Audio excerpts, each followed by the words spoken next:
Hey guys, today's video is talking about the narcissistic leapfrog and exactly what that is. This will be kind of a short video, nothing crazy.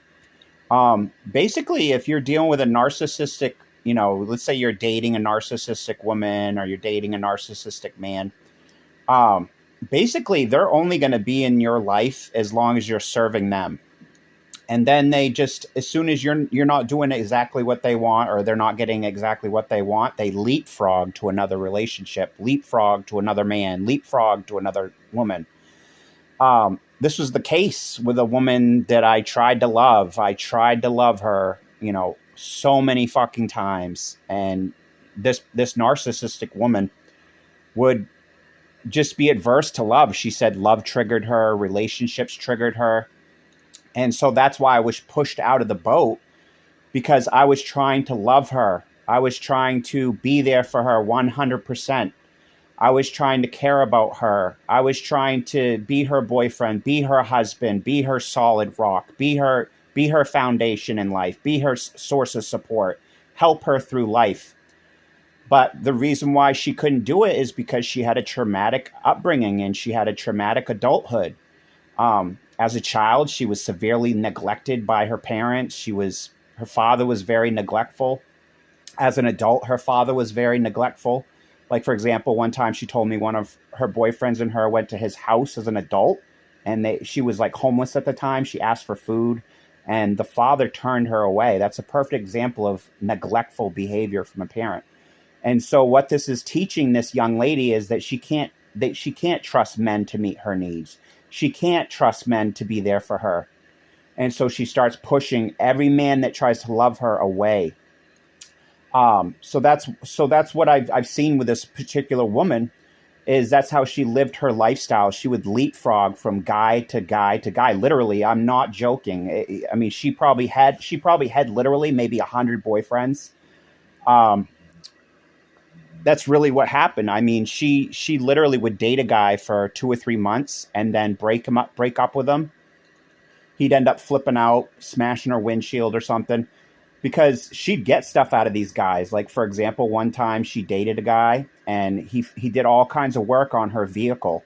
He did like thousands of dollars worth of work on her vehicle. She was dating the guy at the time. And then out of the blue, he was probably most likely getting too close to her. Honey, I love you, baby, love you. And she told me to my face, relationships trigger her.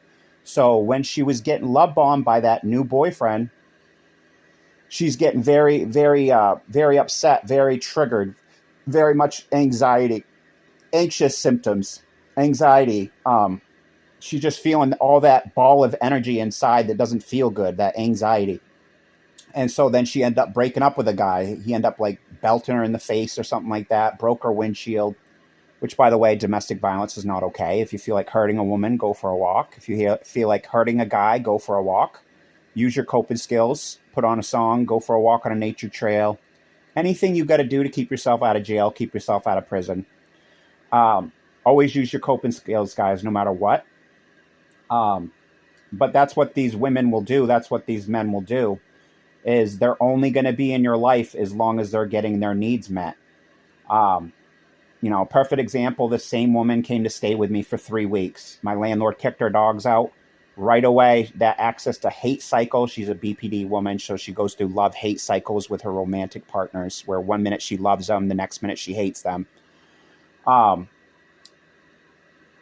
But yeah, I mean, leapfrogging is where it's at with these individuals. So as soon as they're not getting what they want from you, they're gone. Like, for example, I had a long-term friend that was renting my house, and I asked for my house back because my rent was ridiculous. At an apartment is ridiculous rent. And as soon as I asked for my house back, I'm the biggest piece of shit in the world. I'm the biggest scumbag in the world. He stopped talking to me. He started giving me the silent treatment. I mean, I've emailed this person like 5 or 6 times. They refuse to talk to me. They're giving me the silent treatment. That's what a narcissist will do to you guys. And this same individual saved about $30,000 in rent. I was renting him a 3-bedroom house for $440 a month, and I could have easily gotten like $1,000 a month for it. So he was like a best friend at the time. That's why he was getting those discounts. But as soon as I asked for my house back, I'm the biggest piece of shit in the world. I saved him about $30,000 in rent, and to this day, he's never said thank you for it. He's never once been appreciative for that money. He actually built a house with the money that I saved him and the things that he got from me. He actually built a house with all the money I saved him. But as soon as I wanted my house back, I was the biggest piece of shit in the world, and he left my life, leapfrogged into with another relationship. He got a woman. He got married to a woman. Immediately, he starts giving me the silent treatment, ghosting behavior, ghosts me for years on end, refuses to answer emails, refuses to answer texts, just completely disrespectful behavior after I let this motherfucker live at my house for $440 for 7 years. And he gives me zero thanks. Literally, he has never once said thank you for all the money I saved him. Never once ever thanked me for it.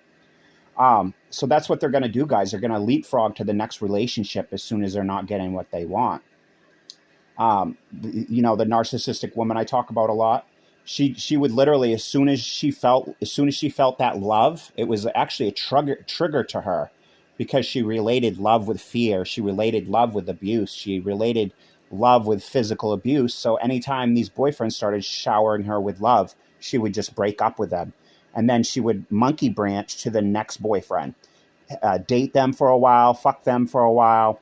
They'd start getting attached to her. They'd start loving her. She'd get triggered and she'd bounce to the next guy. She'd go fuck that guy, hang out with them until they started getting attached. Soon as they started showing love to her, she would bounce to the next guy. Meanwhile, all these guys are fucking suicidal. I mean, when she did this to me, I went to the work the next day and almost stabbed myself to death. That's how fucking pissed I was. That's how upset I was. And yes, men do kill themselves over this. I know another narcissistic woman, she broke up with her boyfriend because she was cheating on him. She was fucking other guys behind his back. He ends up having a drug overdose and dying. I believe that was a suicide because, most drug dealers and people like that, they know how to measure out their drugs. They know what's a good dose, what's a bad dose. I think he took extra because he was suicidal because of her fucking bullshit narcissistic cheating. She was a serial cheater. She literally, she ghosted me for like 2 or 3 months. And then when she hits me back, she told me that she was dating 2 guys at once. Neither one of these guys knew about it. And that's why she's been physically assaulted, because she's a cheater. And these men fucking get pissed when they find out. Is it okay to hurt people? No, it's not. Go for a walk. Call crisis. Call a police officer to take you to the hospital. Whatever you got to do to keep yourself from hurting somebody. But monkey branching is where it's at with narcissists, guys. They're going to monkey branch from guy to guy, girl to girl. Narcissistic relationships have an expiration date. Little does this girl know that he's with right now, he'll probably end up breaking up with her, breaking her heart, and just going out with another girl after she's done everything for him, because he has no empathy towards anyone's feelings. Notice how he has no empathy towards my feelings and the way he's treated me, just completely ghosting me. This was a best friend, guys, literal best friend. And to this day, the guy treats me like fucking garbage. Won't answer my emails, won't answer my text messages, won't contact me and say hello. That's because he's only thinking of himself. He's a narcissist. So he's only thinking about what he wants, what he needs. He doesn't give a fuck about me at all. That's why I've had to cut ties with this person, because he doesn't care about me one bit. As evidence, when he moved out, he trashed my house. He took my propane furnace off the wall and put it on the ground. He disconnected my water system. So when I moved back in my house, I had no water system. I had no propane furnace. It was on the ground. He left about $300 to $500 worth of trash outside. So I had to have my mother come with her pickup truck and help me take all his trash that he left when he moved out. He did that on purpose to emotionally abuse me. He was emotionally abusing me when he did all that stuff.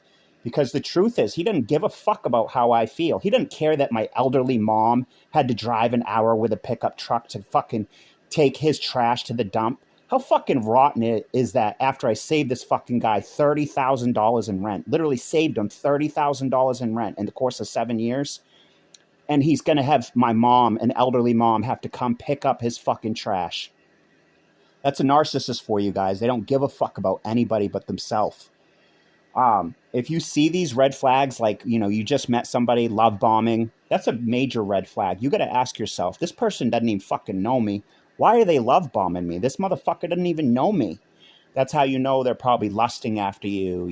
They want your peen, they want your vagina, and so they're love bombing you so that they can get you in their narcissistic web of manipulation and lies. That way they can take advantage of you. Like how the girl, like I've been associated with this girl I went to high school with. Every now and then we'll visit. But all she does is push me away because I want to be the boyfriend. I want to be the husband. So she's in that same boat. She's getting triggered by relationships because her last boyfriend put a knife to her throat. So she sees love as a dangerous thing, as something to be scared of. And so that's why I was pushed out of the boat, because I tried to love her, because I tried to be her husband, because I tried to be a caring boyfriend. She didn't want a boyfriend. She wants casual sex that means nothing. She wants to meet up with some fucking loser at a hotel, get fucked, and then see you later. Just shallow, casual sex that means nothing. It's animalistic fluid exchange. It's fucking stupid. Literally means nothing. A lot of these women are getting STDs. Maybe that's why she won't sleep with me, because she doesn't want me to find out she has an STD. I wouldn't be surprised with all the guys she fucks. That's probably the case. That's probably actually the case. She doesn't want me to find out she has herpes, or she doesn't want me to find out she has genital warts, because she's been fucking a million guys behind my back. But then she still calls me up for things like rides. Like, she recently asked me for a ride. Why should I give you a ride when you don't even visit with me? You don't even hang out with me. That's a narcissist for you guys. They won't give you nothing back. They're just takers. They're going to take. And after that, they'll take more. Anyway, guys, the leapfrogging is where it's at. They're going to leapfrog as soon as you're not meeting their needs, as soon as they're not getting what they want, as soon as your girlfriend or boyfriend is not getting what they want out of the relationship. Let's say it's free housing. Let's say it's access to your vehicle. As soon as they're not getting what they want, they're fucking gone. As evidence, that woman that stayed with me 3 weeks, and then my landlord had to kick her service animals out. Right away, she fucking leaves my house and moves out, goes to the shelter, because her sister was at the shelter at the time. She moves right out of my house and goes to the shelter. Completely lack of respect for what I had just done for her. She had called me up. She was sleeping in her car. She was freezing to death in her car. Out of the kindness of my heart, I let her stay with me. I'm thinking, geez, isn't this great? I have a loving woman that I can care about in my house. And then she just rips my fucking heart out like she's done so many fucking times. That's why I've cut her off. I've literally cut her off. I'm not having her over anymore. This woman's a fucking nutcase basket case, and I don't want nothing to do with her anymore. She's literally her own worst fucking enemy. She could have had such a good life with me. I would have fucking made her breakfast every morning. I would have fucking kissed her feet every day. I would have fucking rubbed those shoulders every day. I would have made her fucking blueberry pie and spoon fed it to her. I absolutely worship this girl. I worship the fucking ground she walked on. She was a beautiful woman, a sweet woman. Was she all bad? No, she wasn't bad. Like, one time she tiled my bedroom floor. That was a very sweet behavior. That's one thing BPD girls can do, is be very sweet. But as soon as they're not getting what they want, guys, they're going to leapfrog. So if you like this video, please subscribe, like this video, share it with a friend. And until next time, talk to you later. Signing out, Steve-O.